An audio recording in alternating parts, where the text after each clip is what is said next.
ज्ञान गुणका कुरा सँगै अनुभव बोल्छ, शिक्षा बारे नाली बेली यही रेडियोले खोल्छ।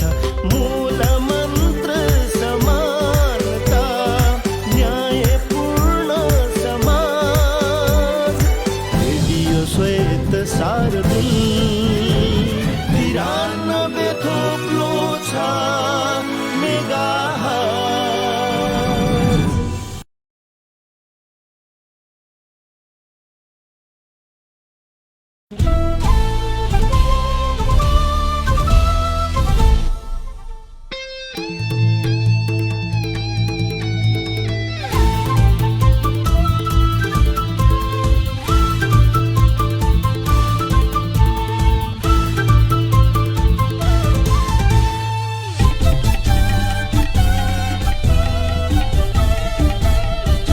नमस्कार। रेडियो श्वेत शार्दुल 93.6 मेगाहर्जको साँझ 5:30 बजेको शार्दुल खबरमा स्वागत छ। शार्दुल खबरको साथमा छु म सुप्रिया राई।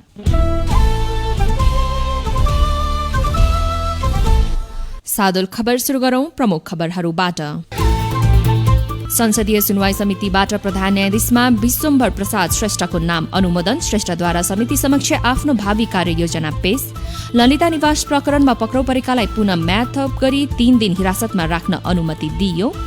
कम्बोडियन राजाद्वारा नयाँ संसदको समर्थन। निवर्तमान प्रधानमन्त्री सेन पुत्र मानेटले भोलि दिउँसो प्रधानमन्त्रीको शपथ लिने। र एसिया कप क्रिकेट खेल्न नेपाली राष्ट्रिय टोली बुधबार पाकिस्तान जाने। खेलअघि टोलीले 1 हप्ता पाकिस्तानमा अभ्यास गर्ने।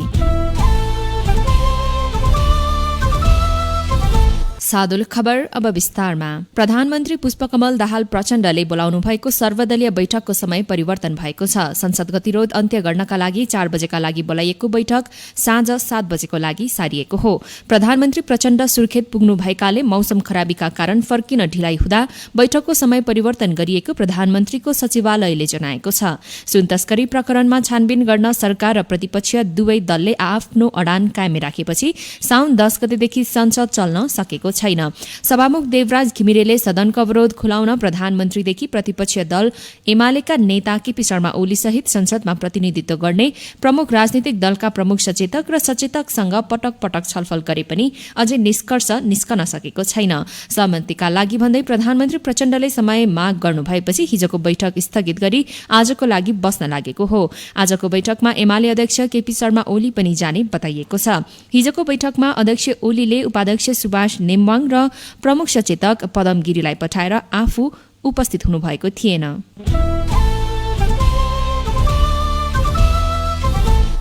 संसदीय सुनवाई समितिले प्रस्तावित प्रधान न्यायाधीश विश्वम्भर प्रसाद श्रेष्ठको नाम अनुमोदन गरेको छ। आज सिंहदरबारमा बसेको समितिको बैठकले प्रस्तावित प्रधान न्यायाधीश श्रेष्ठको नाम सर्वसम्मतिले अनुमोदन गरेको हो। योग्यता, क्षमता र अनुभव समेतलाई आधार बनाई समितिले प्रस्तावित प्रधान न्यायाधीश श्रेष्ठको नाम सर्वसम्मतिले अनुमोदन गरेको समितिका ज्येष्ठ सदस्य सभापति पशुपति शमशेर जबराले जानकारी दिनुभयो। यसअघि बसेको समितिको बैठकमा प्रस्तावित प्रधान न्यायाधीश श्रेष्ठले आफ्नो भावी कार्ययोजना समिति समक्ष पेश गर्नु भएको थियो। श्रेष्ठले पारिवारिक अदालत वा इजलासको स्थापनाका लागि आफूले पहल गर्ने बताउनु भएको छ। महिलावादी भएका घरेलु हिंसा मुद्दा, महिला र बालबालिकावादी भई दर्ता भएका अंश मुद्दा, महिला विरुद्ध भएका जबरजस्ती करणी सम्बन्धी मुद्दाहरू सुनवाईको लागि सो अदालत आवश्यक पर्ने भएकाले आफूले त्यसका लागि पहल गर्ने कुरालाई प्राथमिकता दिने उहाँको भनाइ थियो। प्रस्तावित प्रधान न्यायाधीश श्रेष्ठले त्यस प्रकरणका मुद्दाहरूमा लाग्ने अदालती शुल्क छुट गर्न पनि आफू लागि पर्ने बताउनु भयो। उहाँले सबै अदालतमा रिक्त रहेका न्यायाधीशहरूको दरबन्दी पूर्तिका लागि यथाशीघ्र प्रक्रिया अघि बढाइने समेत बताउनु भएको छ। संवैधानिक इजलासको व्यवस्थापनलाई प्रभावकारी बनाई इजलासको कार्य सम्पादनमा प्रभावकारिता ल्याइने कार्ययोजना समेत प्रस्तावित प्रधान न्यायाधीश श्रेष्ठले समिति समक्ष पेश गर्नु भएको हो। प्रधान न्यायाधीश हरिकृष्ण कार्कीले गत साउन 20 गते उमेर हदका कारण सेवाबाट अवकाश लिनु भएपछि सर्वोच्च अदालतका वरिष्ठ न्यायाधीश श्रेष्ठलाई संवैधानिक परिषदले सर्वोच्च अदालतको प्रधान न्यायाधीशमा सिफारिस गरेको हो। समितिले अनुमोदन गरेसँगै प्रस्तावित प्रधान न्यायाधीश श्रेष्ठलाई राष्ट्रपतिले नियुक्त गर्ने संवैधानिक व्यवस्था छ।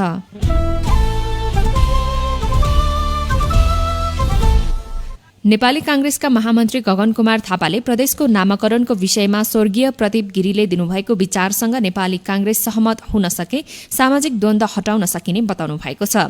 आज पार्टी केन्द्रीय कार्यालय सानेपामा आयोजित प्रदीप गिरीको स्मृति सभाको अवसरमा आयोजित कार्यक्रमलाई सम्बोधन गर्दै वहाँले सो कुरा बताउनु भएको हो। वहाँले आफू केही दिनअघि मात्रै झापा र इलाम पुगेर आएको भन्दै कोशी प्रदेशमा नामाकरणको विषयलाई लिएर स्थिति थप पेचिलो बन्दै गइरहेको उल्लेख गर्नुभयो। महामन्त्री थापाले पहिचानको आधारमा प्रदेशको नामाकरण गर्दा समाजको द्वन्द्वलाई केही समयसम्मको लागि रोक्न सकिने गिरीको विचार कांग्रेस जस्तो मूल राजनीतिक पार्टीले प्राथमिकताका साथ राख्नुपर्ने बताउनुभयो। वहाँले प्रदीप गिरीको विचारलाई जम्मा गरेर कांग्रेसले राख्ने हो भने मात्रै 20 वर्षसम्मका लागि कांग्रेसमा आउने समस्या सहजै समाधान गर्न सकिने पनि बताउनु भएको छ। महामन्त्री थापाले कांग्रेसलाई बदल्न पार्टी सदस्यता र उम्मेद्वार छनौट प्रक्रिया बदल्न आवश्यक रहेको पनि बताउनु भएको छ। ललिता निवास जग्गा हिनामिना प्रकरणमा पक्राउ परेकाहरूलाई अदालतले थप 3 दिन हिरासतमा राखेर अनुसन्धान गर्न अनुमति दिएको छ। जिल्ला अदालत काठमाडौँका न्यायाधीश दीपक ढकालले भाडुपटेनी सुपरमार्केटका सञ्चालक मीन बहादुर गुरुङ सहित 18 जनालाई थप 3 दिन हिरासतमा राखेर अनुसन्धान गर्न अनुमति दिएको हो। नेपाल प्रहरीको केन्द्रीय अनुसन्धान ब्यूरो सीआईबीले साउन 31 गते थप गरेको म्याद सकिएपछि पुनः म्याद थप मागेको थियो।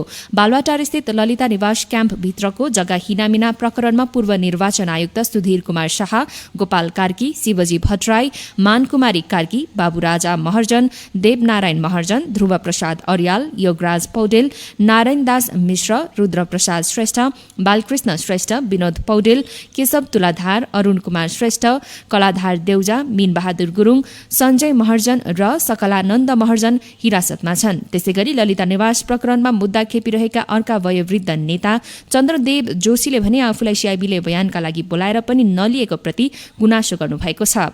वहाँले सामाजिक सञ्जालमा स्ट्याटस लेख्दै भ्रष्टाचार विरुद्धको हरेक प्रयासमा आफ्नो प्रतिबद्धता रहेको पनि बताउनु भएको छ। जोशीका अनुसार सीआईबी प्रमुख आफैले बयानका लागि भनेर बोलाए पनि बयान नलिकन फेरि बोलाउला भनी पठाइएको हो। वहाँले आफू फरार नरहेको पनि बताउनु भएको छ। नेकपा संयुक्त नेता जोशी 2069 साल जेठ 3 गते डाक्टर बाबुराम भट्टराईको सरकारमा भूमि सुधार मन्त्रीमा नियुक्त हुनुभएको थियो। सोही वर्ष असोज 3 गते वहाँले 120 दिन मन्त्री पदमा बसेर राजीनामा दिनुभएको थियो।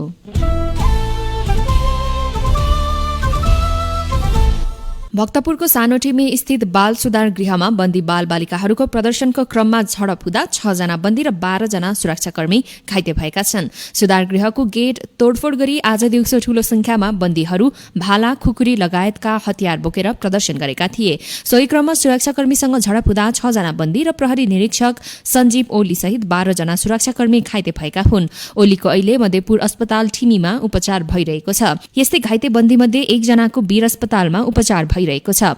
अन्यलाई महाराजगंज स्थित त्रिवी शिक्षण अस्पतालमा उपचारका लागि पठाइएको छ। भाग्ने मध्ये 84 जना बन्दीलाई भने प्रहरीले काठमाडौँबाट पक्राउ गरिसकेको छ। हिजो सुधार गृहमा 1 जना किशोरको मृत्यु भएपछि त्यहाँ मृतकका आफन्तले प्रदर्शन गरेका थिए। भित्र रहेका अन्य अधिकांश बालबालिकाले पनि आज प्रदर्शनकारीलाई साथ दिँदै तोडफोड गरी भागेको भक्तपुरका प्रमुख जिल्लाधिकारी खगेन्द्र रिजालले जानकारी दिनुभयो।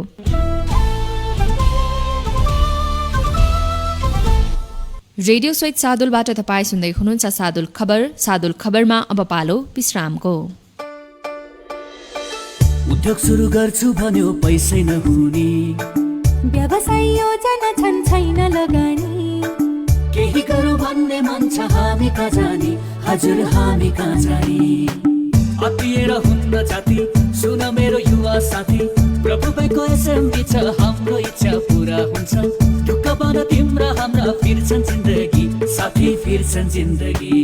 प्रभु ब्याङ्कले साना तथा मझौला उद्योग विकास र प्रवर्धनका लागि विभिन्न योजना, ऋण तथा कार्यक्रमहरू कार्यान्वयन गरिरहेको छ। साना तथा मझौला उद्योग सञ्चालन गर्न इच्छुकहरूले प्रभु ब्याङ्कको नजिकको शाखामा सम्पर्क गर्नुहोस्। प्रभु ब्याङ्क, विश्वास लिन्छौं, विश्वास दिन्छौं।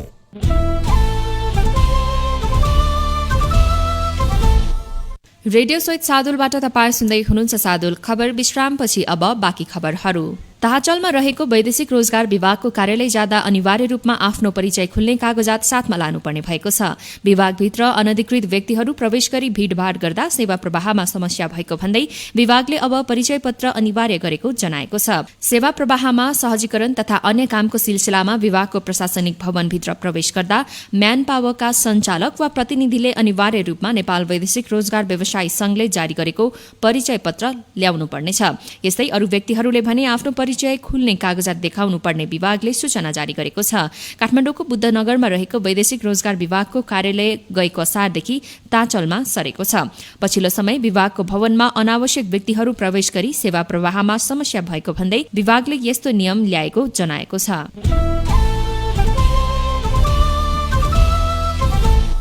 सादुल खबरमा अब पालो अर्थ खबरको। लगातार दोस्रो दिन आज पनि शेयर बजार दोहोरो अंकले घटेको छ। शेयर बजार परिसूचक नेप्से आज 12.93 अंकले घटेर 1998.28 बिन्दुमा झरेको छ।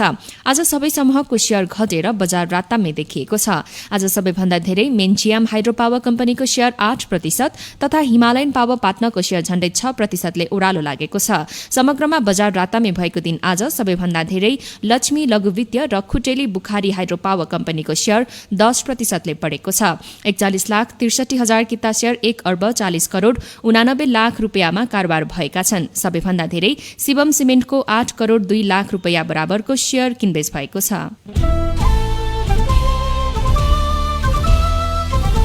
सादुल खबरमा अब पालो अन्तर्राष्ट्रिय खबरको। साउदी अरेबियाका सुरक्षाकर्मीले सयौं आप्रवासीको हत्या गरेको मानव अधिकारवादी संस्थाहरूले आरोप लगाएका छन्। मानव अधिकार सम्बन्धी अन्तर्राष्ट्रिय संस्था ह्युमन राइट वाचले सार्वजनिक गरेको प्रतिवेदन अनुसार इथियोपियाली नागरिकहरू युद्धग्रस्त यमनको बाटो हुँदै साउदी अरेबिया प्रवेश गर्ने क्रममा सीमा सुरक्षामा रहेका साउदी सेनाले गोली हानी हत्या गरेको हो। सुरक्षाकर्मीले आप्रवासीलाई चरम यातना दिएर हत्या गरेको बीबीसीले उल्लेख गरेको छ। उता साउदी अरबले भने ह्युमन राइट वाचको प्रतिवेदनप्रति असहमति जनाएको छ। साउदीले आफ्ना सेनाले आप्रवासीलाई सीमा पार गर्ने क्रममा नियन्त्रणको प्रयास गरे पनि क्रूरतापूर्व हत्या भने नगरेको प्रश्न पारेको छ। सीमा सुरक्षाका क्रममा साउदी अरेबियाको यमनसँगको उत्तरी सीमामा कहिलेकाहीँ विस्फोट र आफ्ना सुरक्षाकर्मीमाथि लक्षित हमला हुने गरेको उसले बताएको छ। कामको खोजीमा रातको समयमा सीमा पार गर्न खोज्ने आप्रवासी महिला र बालबालिका अझ बढी पीड़ित भएको उनीहरूको दाबी छ। गत जुलाईमा सीमा पार गर्ने क्रममा साउदी अरबको सेनाको आक्रमणमा पनि 45 जना आप्रवासीको मृत्यु भएको थियो। संयुक्त राष्ट्रसंघको आप्रवासनका लागि गत वर्ष मात्र 2 लाख भन्दा बढी आप्रवासीहरूले अफ्रिकाको हर्नबाट यमनको समुद्री बाटो हुँदा साउदीको जोखिमपूर्ण यात्रा तय गरेका थिए। गत हप्ता मात्र जिबुतीको तटमा जहाज दुर्घटना हुँदा कम्तीमा 24 जना बेपत्ता भएका थिए। कम्बोडियाका राजा नोरोदोम सिहामोनीले गत महिना सम्पन्न आम निर्वाचनपछि आज नयाँ राष्ट्रिय सभाको पहिलो अधिवेशनको अध्यक्षता गर्नुभएको छ। निवर्तमान प्रधानमन्त्री समदेज टेको हुन सेनको सत्तारूढ कम्बोडियन पिपुल्स पार्टी सीपीपीले 120 संसदीय सीट जितेको छ। त्यस्तै प्रिन्स नोरोदोम चक्रवुथको फन्सिनपेक पार्टीले जुलाई 23मा भएको 7औं आम चुनावमा 5 सीट मात्र जित्न सफल भएको थियो। उद्घाटन समारोहमा विदेशी कूटनीतिज्ञ र देशका अन्तर्राष्ट्रिय संघ संस्थाका प्रतिनिधिहरूलाई पनि आमन्त्रण गरिएको बैठकमा 125 सांसदहरू उपस्थित रहेका थिए। हुन सेनका ज्येष्ठ पुत्र हुन मानेटको नेतृत्वमा नयाँ 5 वर्षे कार्यकाल सञ्चालनका लागि विश्वासको मत लिने कार्यक्रम पनि रहेको छ। 45 वर्षीय हुन मानेटले भोलि दिउँसो प्रधानमन्त्रीको शपथ लिनुहुनेछ।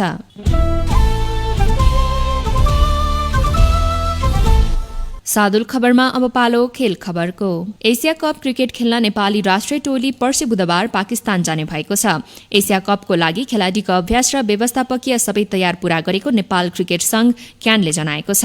नेपाली टोलीले 1 हप्ता पाकिस्तानमै अभ्यास गर्नेछ। नेपाली राष्ट्रिय टोलीका मुख्य प्रशिक्षक मोन्टी देसाई पनि हिजो भारतबाट नेपाल आइपुग्नु भएको छ। एसिया कप अगस्तको 30 देखि सेप्टेम्बर 17 तारिक अर्थात भदौको 17 गतेदेखि 31 गतेसम्म पाकिस्तान र श्रीलंकामा हुँदैछ। एसिया कपको समूह ए मा नेपाल, भारत र पाकिस्तान रहेका छन्। समूह बी मा बंगलादेश, श्रीलंका र अफगानिस्तान रहेका छन्। नेपालले भदौ 13 गते पाकिस्तान र भदौ 18 गते भारतसँग खेल्नेछ। नेपालले पहिलो पटक एसिया कप खेल्न लागेको हो। नेपालले एसिया कपको लागि रोहित कुमार पौडेलको कप्तानीमा 17 सदस्यीय टोलीको घोषणा गरिसकेको छ। सादुल खबरको अन्त्यमा प्रमुख खबरहरू पुनः एकपटक। संसदीय सुनवाई समितिबाट प्रधान न्यायाधीशमा विश्वम्भर प्रसाद श्रेष्ठको नाम अनुमोदन। श्रेष्ठद्वारा समिति समक्ष आफ्नो भावी कार्ययोजना पेश। ललिता निवास प्रकरणमा पक्राउ परेकालाई पुनः म्याथअप गरी 3 दिन हिरासतमा राख्न अनुमति दिइयो। कम्बोडियन राजाद्वारा नयाँ संसदको समर्थन। निवर्तमान प्रधानमन्त्री सेन पुत्र मानेटले भोलि दिउँसो प्रधानमन्त्रीको शपथ लिने। र एसिया कप क्रिकेट खेल्न नेपाली राष्ट्रिय टोली बुधबार पाकिस्तान जाने। खेलअघि टोलीले 1 हप्ता पाकिस्तानमा अभ्यास गर्ने। यिनै खबर प्रसंगहरूसँगै रेडियो स्विच शार्दुल 93.6 मेगाहर्जको साँझ 5:30 बजेको शार्दुल खबर सकियो। अर्को खबर बेलुकी 7:30 बजे सुन्न नभुल्नुहोला। शार्दुल खबरबाट म सुप्रिया राई बिदा हुन्छु। रेडियो स्विच शार्दुल सुन्दै गर्नुहोला। हवस् त, नमस्कार।